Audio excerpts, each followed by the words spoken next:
With that, we bring in Nazih Moinian, adjunct fellow at the Middle East Institute and part of my Fox Nation special, Enemy at the Gates, Iran's Threat to America, which is available now. And it's a look back because all these pieces, Nazih, welcome. Thank you very much for being here. Thanks for These having me. pieces all fit together. And the president just spoke quite a bit about Iran. We know that Iran has backed Hamas and Hezbollah and the Houthis, all of these terrorist groups across the region.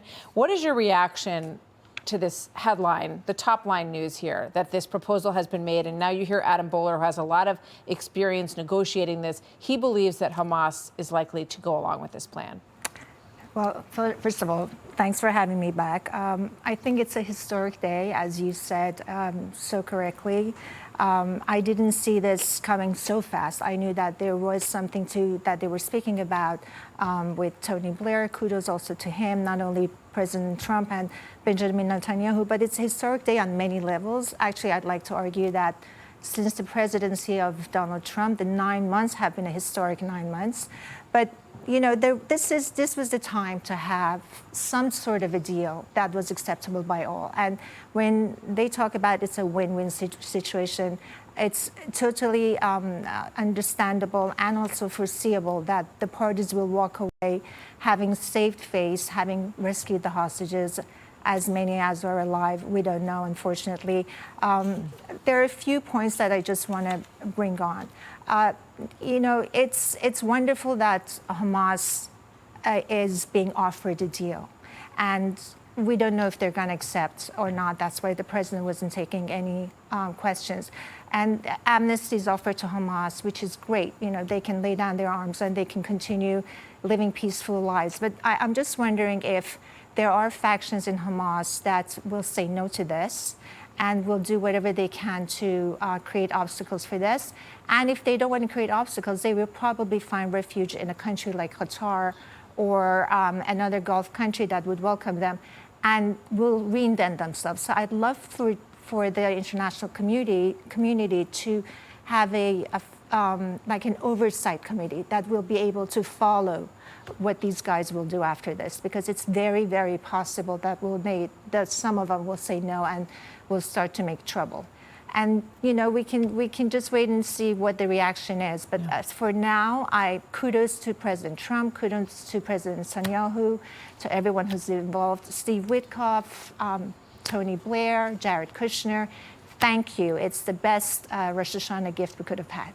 Nazih, I want to play this one soundbite for you about Iran, because President Trump brought up Iran specifically a few times here. And obviously this is fresh off the discussions at the United Nations. But he's been talking with the leadership in Egypt, the leadership in Jordan, and trying to pull this together. But he put out another open hand to discussions with Iran. And I spoke to the president of Iran last week, who wants, you know, he claims he wants to see tranquility for his country. We'll see if that actually has any meaning in this discussion. But here's President Trump on this. Watch. I long ago said, I'll bet you at some point Iran will be a member of the Accords. And little did I realize it was going to take this turn. That was some turn we did with the B-2s.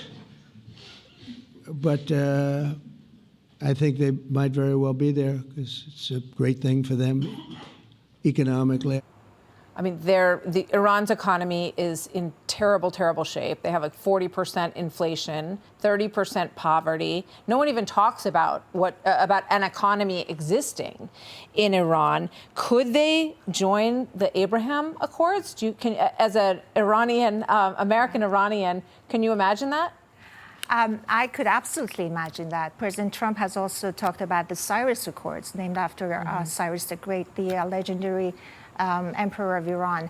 I can't imagine this under this regime. This regime is ideologically driven. The ultimate goal of this regime is to replace the international world order with an Islamic caliphate, global Islamic caliphate.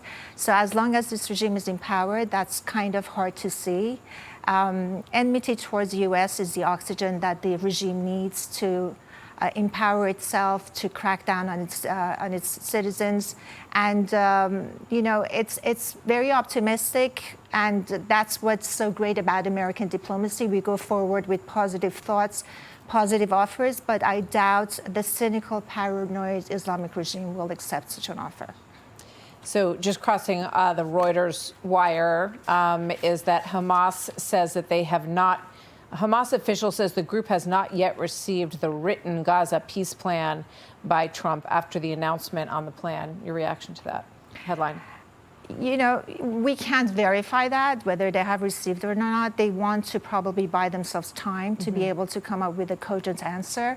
And you know, if they need time, they can take time, not too much time, because we know the president wants things to go forward. He's been trying to angle it in a way that is acceptable by all. So my reaction is we'll wait and see, but don't take too long. Don't take too long is right, Yeah. because we remember Iran was also given a timeline, and they did not comply within the timeline. And then, you know, we saw B-2 bombers take over and attack the nuclear facilities in Iran. And I believe he said 72 hours is the window for Hamas to agree to this. And after that, basically, President Trump said, go ahead and do what you have to do, Israel. So we'll see where this goes. Nazia Moinian, thank you very much. Always good to have you with us. Thank you.